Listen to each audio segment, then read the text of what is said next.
What's going on, my fellow Jedi and Padawans? Welcome back to another Jedi gaming video. Thank you guys so much for coming back to the channel, and if you guys are new, welcome.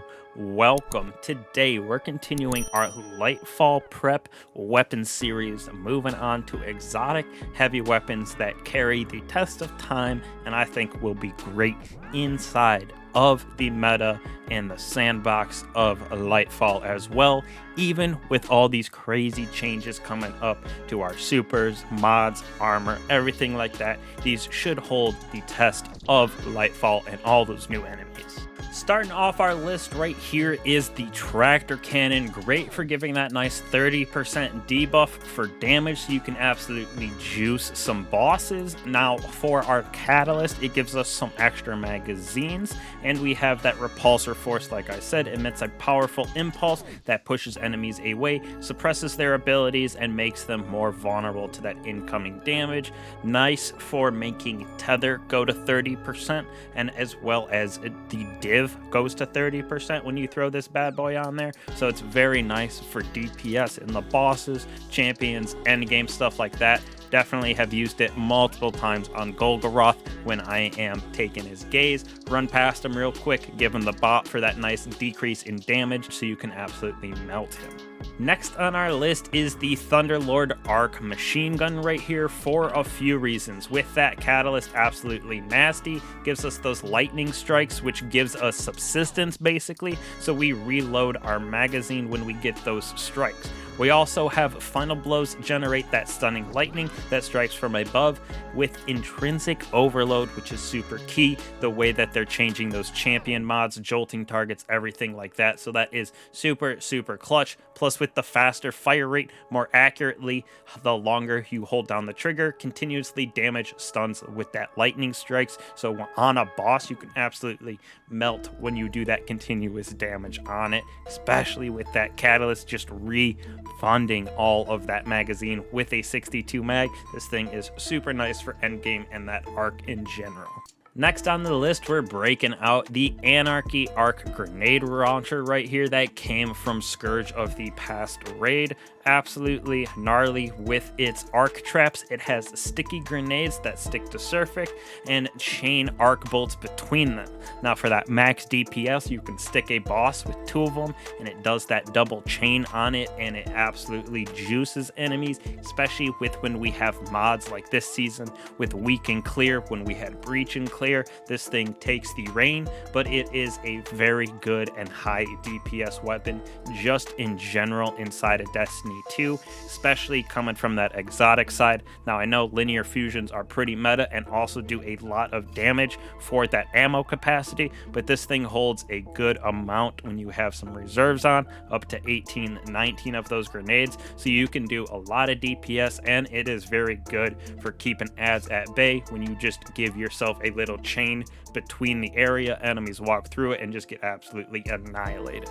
Next off, moving on to another weapon that does not have any catalyst, with the XENOPHAGE solar machine gun. This thing has that high damage shots with it, holds 13 in the magazine, and has that explosive damage as well. So this thing is very good at one-shotting things in raids that you need to shoot, like oracles, anything of that nature. Plus with the return of its fire rate, how it is, it does juice in the damage department as well, especially when you got this thing paired with Phantom Might, getting that solar boost to that damage. This thing can do and wreak some havoc on enemies inside of PvE, so definitely think that this is going to be important for whatever happens with the changes in our supers as well, for that solar damage, being able to proc different champion mods in stunning them and moving into that nice 3.0 in the system of everything in mods and armor.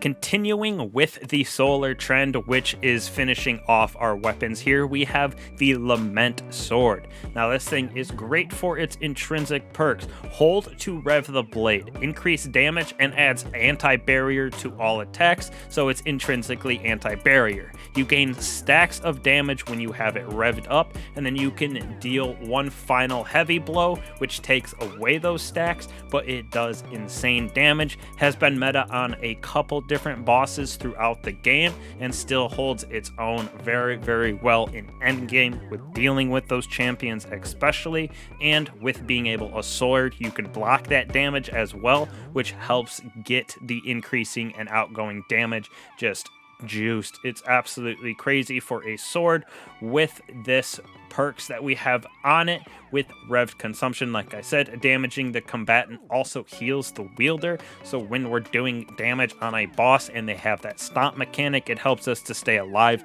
by being able to proc and getting that health with those hits on the enemy. Moving on to the king of all DPS and just weapons inside of Destiny, Destiny 2, Destiny 1. This thing has reigned supreme and has one of the biggest followings in the game. Talking about the GJALLARHORN rocket right here, solar weapon. I know that right there made a couple people angry and also a couple people happy.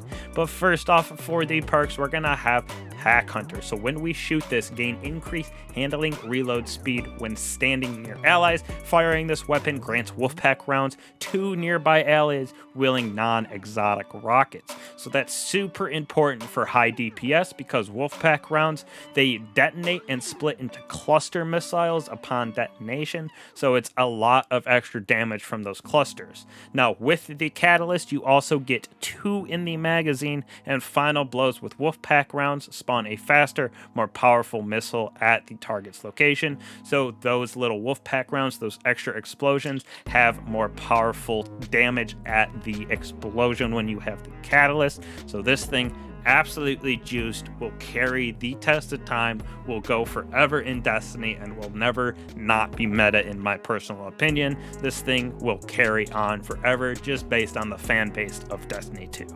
Last but not least, we're bringing the Parasite in for that crazy one-shot damage against enemies.